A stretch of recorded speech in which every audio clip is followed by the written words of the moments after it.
We now welcome the number 9 ranked UFC women's strawweight contender, Tecia Torres. Tecia, thank you for the time today. You're welcome.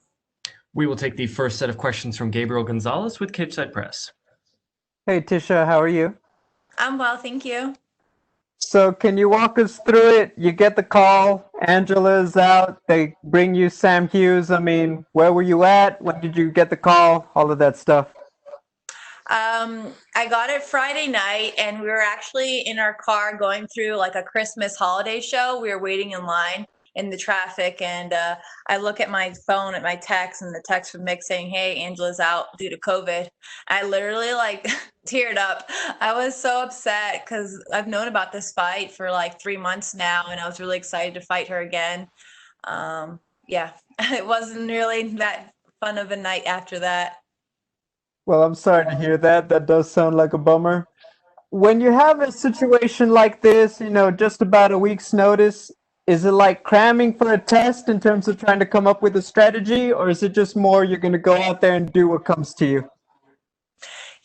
You know what? Me and Mick went back and forth for 2 days trying to find an opponent. I asked for everyone above me. I asked for Carla, Michelle, Claudia, Jan, all of those girls, and none of them were either they were not available or they said no. I don't know what the whole spiel was. But he said really the only way I'd get a fight is if he signed somebody new. And I said, go ahead and do it. I want to fight. I haven't fought since June. I want to get in some ring time and, go out there and get a win. Gotcha. On your last one, you got the victory, you snapped that skid. How did that affect the mood going into this latest training camp? Obviously before the change, but I'd imagine it took some of that pressure off your shoulders because everyone was talking about, it hadn't gone your way the last few times.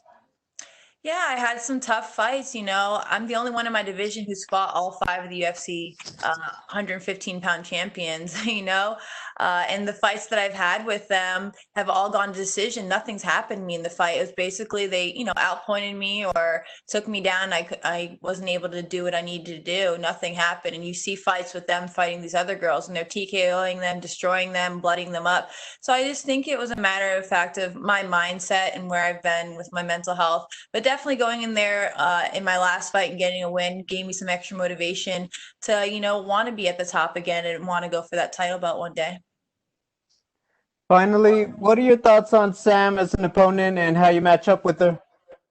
I think she looks like a tough girl. I mean, if I'm being in all honesty, I've never heard of her before Friday, so I had to Google her. I was like, wait a second, let me Google her. But she looks up for the challenge. I mean, I'm sure she is coming in here trying to do her best this coming Saturday and shock the world. But unfortunately, she's not going to be able to do that. But I am super grateful to her taking on the fight, and it's a big fight. It's a big opportunity to come in and for her first UFC fight me. So I'm just thankful to have a fight, and I think it's going to be a good one. Hey, thanks for the time, Tisha. You're welcome. We will take our next set of questions from Jim Varsalone with the Miami Herald. Thank you. Tecia, a victory, where does that take you to the next chapter or the next fight? What does a victory mean for you on this event?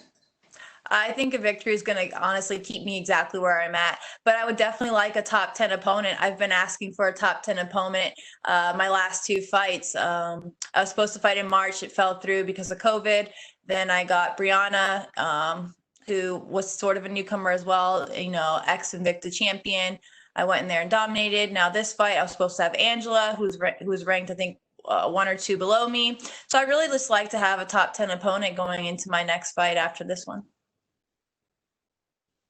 In South Florida, you from Fort Lauderdale, but where are you residing now and where are you training now?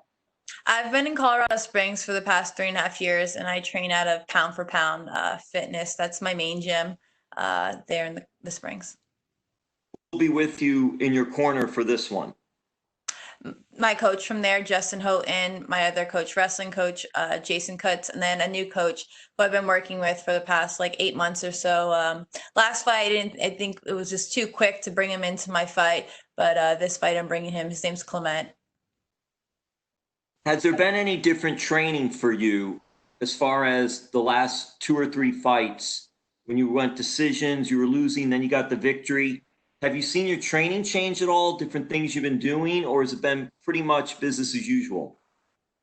I think it really just has to do with my mindset and getting my whole mental health back in gear and that self-confidence. It's still growing, you know, I'm working on it every day. I really am a great fighter. It's me and my thoughts about my capabilities. And I think that's what changes the game as well. And over the last 2 fight camps, I've been able to become a better athlete and a more coachable athlete. And I think that's what helped my game as well.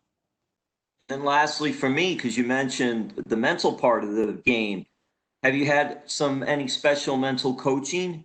Someone more geared toward that, the self-confidence level?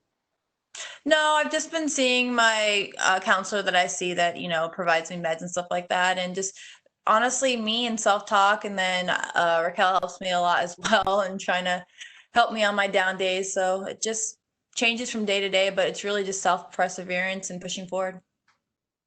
All the best and thank you. Thank you. We will take the next set of questions from Pablo Santamaria with Noti MMA Ecuador. Hi, Tecia, can you hear me? Yes.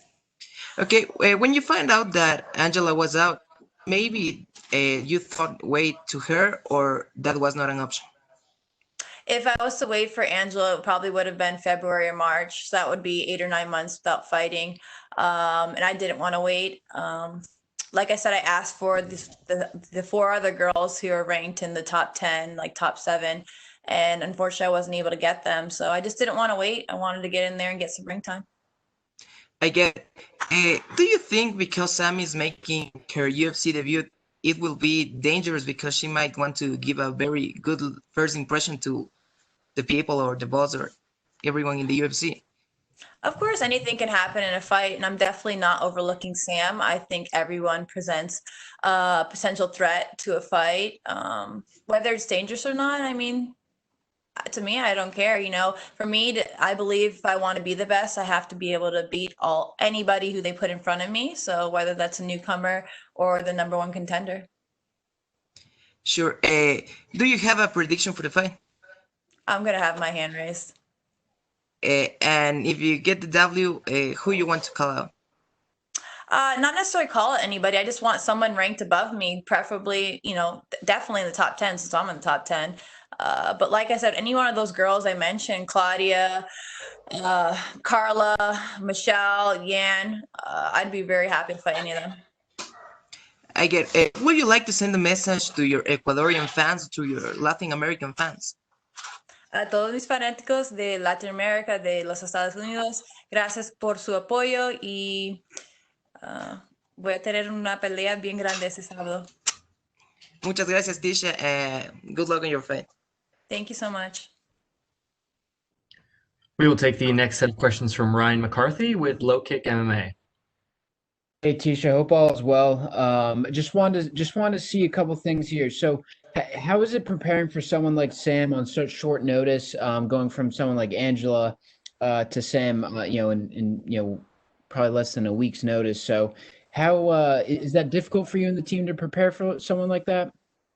No, it wasn't too difficult. I mean, like I said, I'd never heard of her before, so I just went off of a few videos I saw online, and before I said yes. And the big difference would be if she was like a wrestler coming in there, but she's not. So I feel like she's a well-rounded fighter. There's not one particular thing that she likes over, you know, another.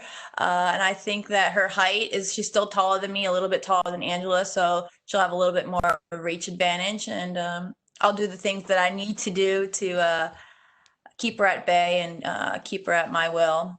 So it wasn't much of a difference. She's not as technical Muay Thai, obviously, or the skill level as Angela in that aspect, but she possesses different things in her game that I think I'll be able to accommodate in my own.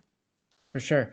And then I know you mentioned you'd like a top 10 opponent after this fight, but would you consider running it back with Angela again?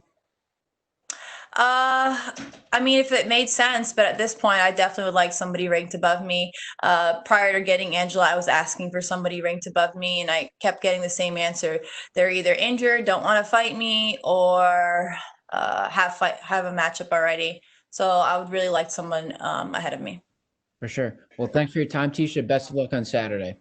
Thank you. Thank you so much, Tecia. That is all the questions we had for you. We appreciate the time. Awesome. You guys have a good one.